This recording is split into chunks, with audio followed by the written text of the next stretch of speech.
Nah, untuk part 2 selanjutnya, setelah substrat, kita buat bagian-bagian antenanya, yaitu kita buat pertama buat patch. Patch terdiri dari lingkaran dan persegi. Nah, lingkaran ini ukurannya di posisi 0,4,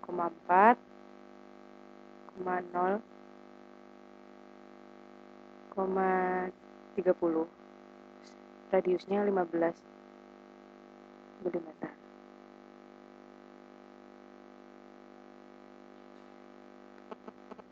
Setelah itu dari persegi ini kita buat ukuran 0,4, 0,8, 0,40. Terus ya size-nya 3 mm. Terus Z size-nya 6 mm. Seperti ini. Nah, kita buat sini sebelahnya dari rektanguler juga posisinya kita ubah 0,4, minus 8, 40. Ini size-nya minus 3 mm. Kemudian Z size-nya 6 mm. Nah, seperti ini. Nah, patch ini dari gabungan 3 bangun ini kita unite atau kita gabung seperti ini jadinya. Terus selanjutnya kita membuat dari rektanguler ini kita buat slot. Slot ini ukurannya posisinya 0,4, 0,5, 0,4. Ini size-nya minus 1, Z size-nya 23. Jadi kecil tapi panjang slotnya. Setelah itu kita buat stub tegak lurus dari bangun rektanguler ini. Posisinya 0,4, 0,5, 0,27. Y size-nya 8, minus 8, Z size-nya 2 mm. Selanjutnya kita buat tegak lurus agar terjadi yang namanya circular polarization. Nah, buat lagi dari bangun rektangular. Terus kita ubah posisi dan ukurannya, posisinya berada di sini di 0,4,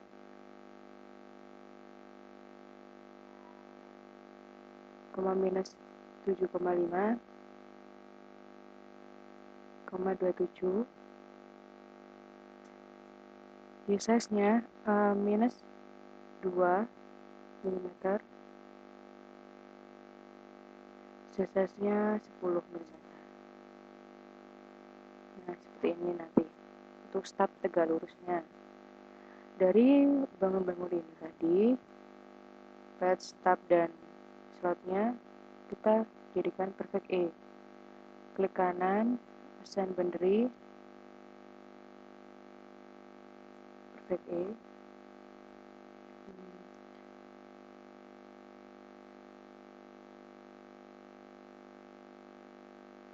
Jadi ke kanan, assign boundary, perfect A, perfect A1, terus oke.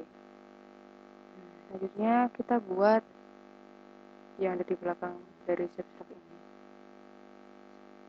ini. Ya. Di sini akan kita buat ground plane dan probe. Ground plane terbuat dari bentuk lingkaran. Ini ukurannya minus 0,4, 0,30 dengan radius 26 mm. Nah, jadi seperti ini. Lalu kita buat selanjutnya dari bangun rektanguler yaitu probe. Probe ini posisinya minus 0,4, 1,5, 4. Yield size-nya minus 3 mm, yield size-nya 3 mm. Jadi grupnya akan kecil seperti ini. Setelah itu dua bangun ini kita perfect E, jadi perfect E2, Saint Bendry perfect E2. Oke. Selanjutnya kita buat yang namanya radiation box. Jadi kita batasi untuk simulasinya menggunakan radiation box. Radiation box ini ukurannya yaitu ukurannya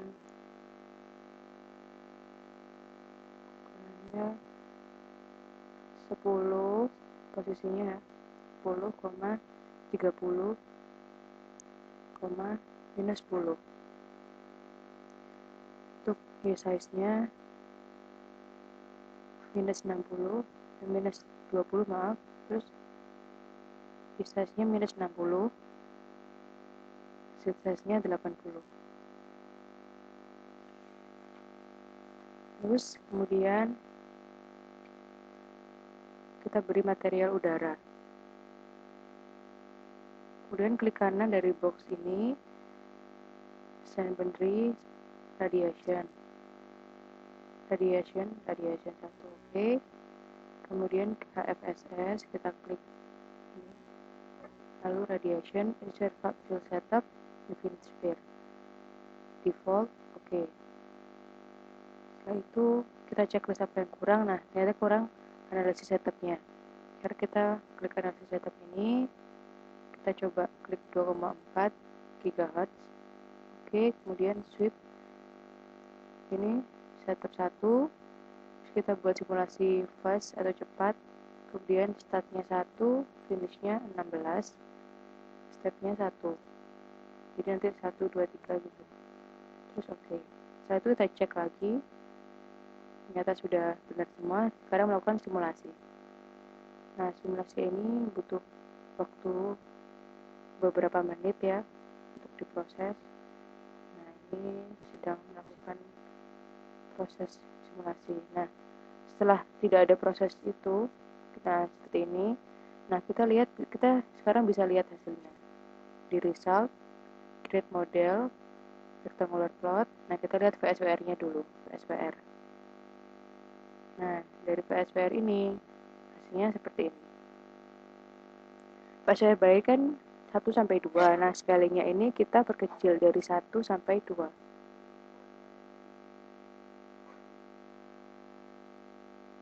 Nah, bentar, maaf. Ini scalingnya dari 1 sampai 2, itunya 0,5. Oke. Seperti ini.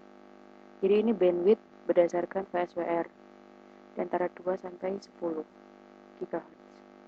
Kemudian result lagi kita lihat return loss, rectangular plot, kita lihat as parameter di report. Nah, untuk return loss hasilnya seperti ini. Nah, untuk return loss yang baik kan maksimal minus 10. Sekalinya kita ganti maksimal ini minus 10. Terus oke. Nah, jadinya seperti ini. Jadi ini bandwidth menurut return loss. Sekalinya untuk frekuensi kita ganti stepnya 1. Nah, jadi seperti ini. Terus kemudian kita lihat akselerasio nanti apakah CP atau tidak. Ini terus akselerasio. Nah, kita lihat akselerasionya. Ini kita ganti sweep 1. Ini frekuensi. Satuannya dB. Family-nya kita pakai speed dan tetanya 0 derajat. Nah, untuk kita melihat akselerasio itu kita butuh proses lagi atau proses loadingnya dari software ini.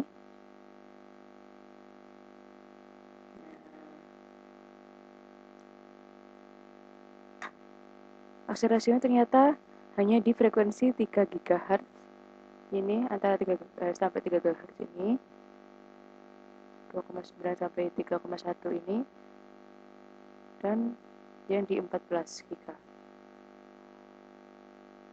Nah, itu kita mau lihat gainnya create far field, kemudian gain, kita ganti sweep 1, ininya frekuensi, satuannya jangan lupa kita pakai dB. Kemudian familiesnya untuk theta dan pi nya kita buat 0 derajat, terus new report sama agak loading. Nah, untuk hasilnya seperti ini. Gain yang positif hanya di sini. Kemudian result, terus kita lihat directivity-nya. Directivity sama dengan yang tadi sebelumnya, kita ganti ini sweep, terus directivity, kita frekuensi, satuannya ada terus kemudian theta dan pi nya 0 derajat.